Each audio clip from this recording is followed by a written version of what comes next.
የቫለንታይን ሰሞን ነው። በሀገራችን ከዘንድሮ ምርጫ ይልቅ ስለ ቫለንታይን በስፋት ይወራል የሚሉ ሽሙጦች ይሰማሉ። ለዘንድሮ ቫለንታይን በአንዳንድ ሪዞርቶች 300 ሺህ ብር የሚያስከፍሉ የፍቅር ምሽት ኮንሰርቶች ተዘጋጅተዋል። የምርጫው ድባብ ቀዝቅዟል ነው ነገሩ። አንዱ ዓመት ለፍቶ ጎበዝ ቆጣቢ ተብሎ የሚያገኘውን ገንዘብ አንደኛው በአንድ ምሽት ያጠፋዋል። የኑሮ መራራቅ አያድርስ ነው መቼስ። ብቻ የዛሬው ጉዳያችን ይሄ አይደለም።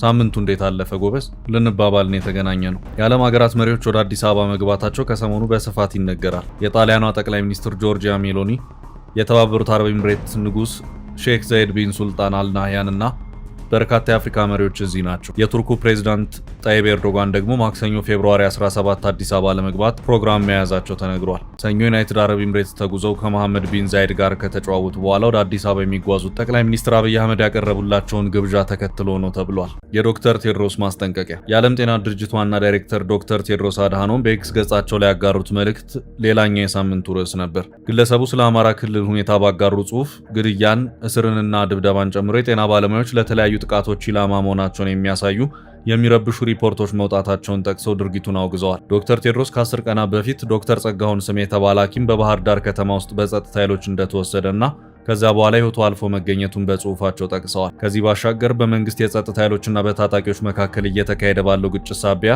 ሆስፒታሎች ወድመዋል፣ የእርዳታ ሰራተኞችም ሕይወታቸውን አጥተዋል ብለዋል። በኢንተርኔት አገልግሎት መቋረጥ ምክንያት መረጃዎችን ለማግኘት አስቸጋሪ መሆኑን የጠቀሱት ዶክተር ቴድሮስ በተፈጠሩት ክስተቶች ላይ አስቸኳይና ገለልተኛ ምርመራ እንዲደረግ ጠይቀዋል። የጤና ተቋማትና የጤና ባለሙያዎች የጥቃት ኢላማ መሆን እንደማይገባቸውም አጽንኦት ሰጥተዋል። ሶማሊላንድ። እስራኤል ለሶማሊላንድ የሀገርነት እውቅና ከሰጠች ወዲህ አንዳንድ ነገሮች ተቀያይረዋል። እና አብዱራህማን አብዱላሂ ደረታቸውን ነፍተው መንቀሳቀስ ጀምረዋል እና ሐሰን ሼክ መሐመድ በአንጻሩ ሰቀቀን ይዟቸዋል። ሶማሊያ አንዳንድ ጎረቤቶቻችን እስራኤል ለሶማሊላንድ የሰጠችውን እውቅና ይደግፉታል ባሉ ማግስት የሀርጌሳ ሰዎች ከኢትዮጵያ ጋር ልንነግድ ነው ማለት ጀምረዋል። ከኢትዮጵያ ጋር የትራንዚት ንግድና የትራንስፖርት ስምምነት ለማድረግ ንግግር ላይ ነን ያሉት ፕሬዚዳንት አብዱራህማን አብዱላሂ ናቸው። የሶማሊላንዱ ፕሬዚዳንት አብዱራህማን መሐመድ አብዱላሂ ሀገራቸውን የኢንቨስትመንት ሁኔታ በተመለከተ ከሲኤንኤን ቢዝነስ የአረብኛ ክፍል ጋር ቆይታ ያደረጉት በያዝነው ሳምንት ነው። ፕሬዝዳንቱ ሀገራቸው ሰላማዊ፣ ዴሞክራሲያዊና ምርጫ የምታደርግ ነፃ ሀገር መሆኗን ገልጸው ከእስራኤል ያገኙት እውቅና ብዙ ኢንቨስትመንት እንደሚስብ አውስተዋል። የሀገሪቱ የመጀመሪያ የውጭ ኢንቨስትመንት የመጣው በ2016 በዲፒ ወርልድ $1 ቢሊዮን መሆኑን ያነሱት ፕሬዝዳንቱ የተባበሩት አረብ ኤምሬቶች በርበራን ከኢትዮጵያ የሚያገናኘውን ኮሪደር በመስራት በርበራ ከሶማሊላንድ አልፎ ጥቅም እንዲሰጥ ማድረጓን ጠቅሰዋል። ፕሬዚዳንቱ ስለ ንግድና ኢንቨስትመንት ባነሱበት ቆይታቸውም ከኢትዮጵያ ጋር የትራንዚት ንግድና የትራንስፖርት ስምምነት ለማድረግ ንግግር ላይ ነን፣ በቅርቡ ይጠናቀቃል ብለን እንጠብቃለን ሲሉ ተናግረዋል። 850 ኪሎ ሜትር የሚረዝም የቀይ ባህር ዳርቻ ያላት ሶማሊላንድ በቀይ ባህር ንግድና ደህንነት ወሳኝ ሚና አላት ያሉት ፕሬዚዳንቱ ሀገራቸው በቢሊዮን በርሜሎች የሚቆጠር ነዳጅ እንዳላትና በ2027 ማውጣት እንደምትጀምር ተናግረዋል። እውቅና ሳይሰጧቸው እንኳን በንግድ ከሀገራት ጋር እየሰሩ መሆኑን ያነሱት ፕሬዝዳንቱ ከወሳኝ ማዕድናት ጋር በተያያዘ ከአሜሪካ ጋር እንደሚሰሩ ሲገልጹ ፋብሪካ በሀገራቸው ለሚተክሉ ኢንቨስተሮች ነፃ መሬት መስጠትን ጨምሮ ለረጅም ጊዜ ከታክስ ነፃ እንደሚሆኑ ገልጸዋል። ከቀናት በፊት የሶማሊያው ፕሬዝዳንት ሐሰን ሼክ መሐመድ አሽራቅ አላውሳት ከተሰኘ ሚዲያ ጋር በነበራቸው ቆይታ እስራኤል ለሶማሊላንድ የሰጠችውን እውቅና ለመቀልበስ ከሳውዲ አረቢያ ጋር እንደሚሰሩ ገልጸው ነበር። ፕሬዚዳንቱ በዚሁ ንግግራቸው አንዳንድ የአካባቢው ሀገራት በሶማሊያ ህብረትና አካባቢያዊ መረጋጋት ላይ አጭር ጊዜ ጥቅሞችን ለማግኘት የእስራኤልን እውቅና እንደ ዕድል ሊመለከቱት ይችላሉ ያሉ ሲሆን የእነዚህን ሀገራት ስም ግን ከመጥራት ተቆጥበው ነበር። ደብረ ታቦር እንዴት ሰነበተች? በሳምንቱ ልዩ ትኩረት ተሰጥቷቸው ከነበሩ አካባቢዎች መሃል ደብረ ታቦር አንዷ ነች። ምነው ቢሉ ረቡዕ የካቲት 4 2018 ዓ.ም በመንግስት የጸጥታ ኃይሎችና በፋኖ ታጣቂዎች መካከል የተኩስ ልውውጥ መካሄዱ ነው። ሰዓታት ከፈጀ ውጊያ በኋላ በደብረ ታቦር ከተማ አንጻራዊ ሰላም መስፈኑና ባንኮች አገልግሎት መጀመራቸውን ነዋሪዎች ተናግረዋል። የመንግስት ሰራተኞች ግን ገና ወደ ስራ ገበታቸው አልተመለሱም ሲል የዘገበው DW ነው። ረቡዕ የካቲት 4 ቀን 2018 ዓ.ም በኢትዮጵያ መንግስት የጸጥታ ኃይሎችና በፋኖ ታጣቂዎች መካከል ከነበረ ሰዓታት ከፈጀ ውጊያ በኋላ በደብረ ታቦር ከተማ አንጻራዊ ሰላም መስፈኑና ባንኮች አገልግሎት መጀመራቸው ቢነገርም የመንግስት ሰራተኞች ግን ገና ወደ ስራ ገበታቸው አለመመለሳቸው ተጠቆመ። በአማራ ክልል ደቡብ ጎንደር ዞን ደብረ ታቦር ከተማ በመንግስት የጸጥታ ኃይሎችና በፋኖ ታጣቂዎች መካከል በነበረ ግጭት በንብረትና በሰው ሕይወት ላይ ጉዳት መድረሱን ነዋሪዎች ተናገሩ። ረቡዕ የካቲት 4 2018 ዓ.ም ከጠዋቱ 1 ሰዓት ጀምሮ በነበረው ጦርነት በሰውና በንብረት ጉዳት መድረሱን ስማቸው እንዳይጠቀስ የፈለጉ የደብረ ታቦር ከተማ ነዋሪ ተናግረዋል። የነበረው ነገር የፋኖ ኃይሎች ከተማውን ዙሪያውን ከበው ነበር። ከንጋቱ 1 ሰዓት አካባቢ ነው ተኩስ የተጀመረው። የመንግስት ኃይሎች ደግሞ በተለያዩ ቦታዎች መቀመጫቸውን አድርጎ የመከላከል ስራ ነበር ሲሰሩ የነበሩት። የተወሰነ ንብረት ላይ ውድመትና በሰዎች ህይወትና አካል ላይም ጉዳት ደርሷል። ነዋሪዎቹ እንደገለጹት ደብረ ታቦር ከተማ ለደቡብ ጎንደር ዞንና ደብረ ታቦር ከተማ አስተዳደር ከተማ በመሆኗ ለ8 ሰዓታት በዘለቀው ጦርነት በርካታ የመንግስት አገልግሎት መስጫ ተቋማት መውደማቸውን የተናገሩት። ደብረ ታቦር ሜትሮፖሊታን ስለሆነች የሁለቱም መቀመጫ ናት። በሁለቱም በኩል ብዙ ተቋማት ተቃጥለዋል። ጦርነት ስለሆነ በአንድም በሌላም በተለያየ አቅጣጫ የሚተኮሱ ህብረተሰቡ ተጎድተዋል። ኦባማ ተነፈሱ።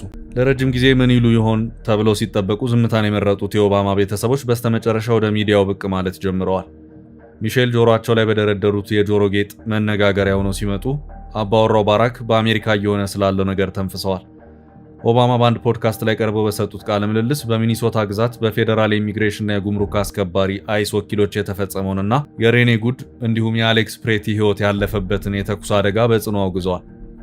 ፕሬዝዳንቱ ከፖድካስት አቅራቢ ብራያን ቴለር ኮሄን ጋር ባደረጉት ሰፊ ቃለ ምልልስ ኦፕሬሽን ሜትሮ ሰርጅ በሚል ስያሜ በሚኒሶታ የተሰማራው የ2000 ፌዴራል ኃይሎች ስምሪት ግልጽ መመሪያና ስልጠና የሌለው ከዚህ ቀደም ታይቶ የማይታወቅ ድርጊት መሆኑን ገልጸዋል። ኦባማ በንግግራቸው ወቅት ወኪሎቹ ሰዎችን ከቤታቸው አውጥቶ ከመጎተት ጀምሮ ትንንሽ ልጆችን ወላጆቻቸውን ለማጥመጃነት እስከ መጠቀምና ሰላማዊ ሰዎችን በእንባ ጠባቂ ጋዝ እስከ መበተን የደረሰ አደገኛና አስነዋሪ ባህሪ ማሳየታቸውን ጠቁመዋል።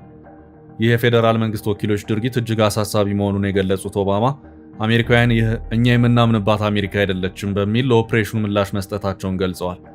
ኦባማ በቃለ ምልልሳቸው ወቅት ፕሬዝዳንት ትራምፕ ባለፈው ሳምንት በእርሳቸውና በባለቤታቸው ላይ የለጠፉትን ዘረኛ ምስል ወይም ሚም በተመለከተ ለቀረበላቸው ጥያቄ ሲመልሱ አሁንም በአገሪቱ ዙሪያ በጨዋነትና በደግነት የሚያምኑ በርካታ ዜጎች እንዳሉ እንደሚረዱ ተናግረዋል።